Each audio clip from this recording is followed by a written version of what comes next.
Hello everyone. What I'd like to do today is just have a look at water management, hydrosphere, catchment management at the local level. When you do geography, it's important to understand the concept of scale. So if we introduce the hydrosphere at a large global scale, it's easy to talk about places like the Three Gorges Dam in China, where they've basically removed settlements in valleys so that the dam could, water could back up into the valleys.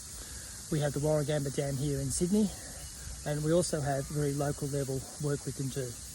If you listen very carefully here, you can hear in the background that one of the two dams here at Northolm, there's water spraying into this dam that's just here. I'll take a video of this in a sec. What I'd like to do is just have a closer look at how water is managed here at Northolm, and in particular, get you to think about this in relation to your local area, so that if you're going to do some research, whether it be your suburb that you live in for Year 10 or for Year 11 SGP Geography, that's what we're going to do. So let's go and have a look at water management here at Northolm Grammar. The first thing you'll notice about being at Northolm is we're incredibly privileged, and we should be grateful for the peaceful environment in which we live.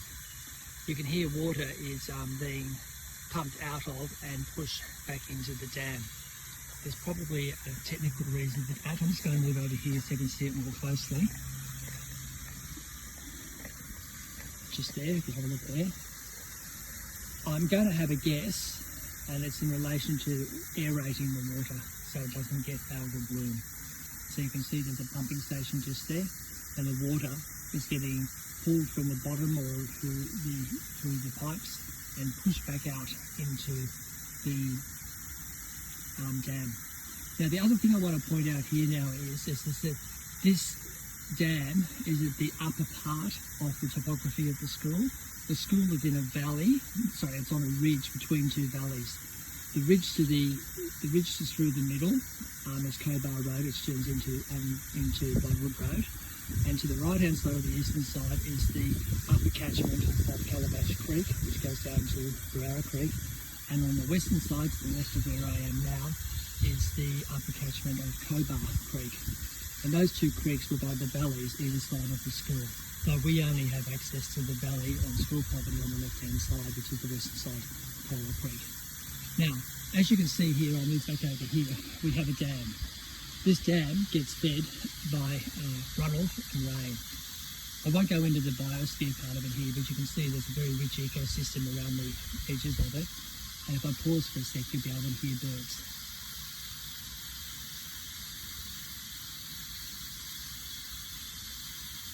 And we have different types of vegetation, like this tree here, a scribbly gum. Once again, we'll do more of that when I look at biosphere in detail. So this left-hand side here is the built-up area which retains the water, just here along this pathway here, which we run across country. But the bit I want to show you is you probably haven't noticed it too much, but when you go over here, over this particular little bridge here, it acts as a place to not only keep your feet dry, but you'll see here the water, when it overflows, it creates a spillway effect. Now we've got a lot of work equipment here.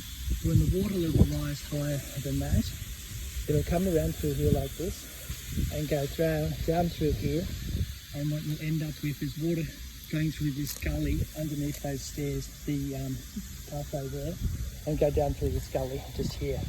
So I'll restart in a minute to have a closer look at this. So let's revisit the scenario. There's been a lot of rain, and now we have water overflowing the dam. It goes underneath this little footbridge just here. It's overgrown here, but there is a little bit of a gully and there's a small fence line. I was walking down here and the water will come down here, which is quite easy. And if you look very closely here, it's a little bit damper. You can see my footprint in here when I actually walked through here a minute ago. You can see here, it's all moist, just there. So as we go along here, the water follows the natural trajectory of the road that's here. You can see they've added a little bit of concrete here to help stabilise the edge of the slope, because water will be coming rushing down here. So that's an example of catchment management. Now, the water would theoretically, if it's a lot of water, would just wash straight down here, and there is evidence of that where you can see here the road without the water would just naturally turn to the right, but you can see where water's come down and deposited sediment here, adding a little bit more wider aspect to the road here. You can see down here now is the gully, and this has got a little bit of water in it, a little gully on the side of the road. The water will come down here. It's actually moist here where it wasn't moist at the other end. Goes around here like this and continues down to this area. Now what you'll find here then is it basically now just becomes natural water that goes into the water table. So the water here will just infiltrate and percolate through the soil and through the rock bed. And if you come over this side here, you can see the grass is really lush. This is part of the ag plot, the fence lines here, and it's really lush, and it's probably, and it is quite wet underfoot because it collects the water that flows by gravity coming from the top of the dam and the spillway right down to here. So you can see this whole section here between the trail on the right and the oval on the left and the tennis courts. You can see it's rich, overgrown, probably because we need it overgrown for agricultural purposes, but it's definitely been fed by the water. I'll just wrap it up here. From a topographical point of view, you can see here the slope. This is the wall that's holding the water back in the dam, which is above it up there. So I do hope you've got a little bit more insight into how the hydrosphere works in this part of the school. And those who aren't familiar with the school, it's the gym just there.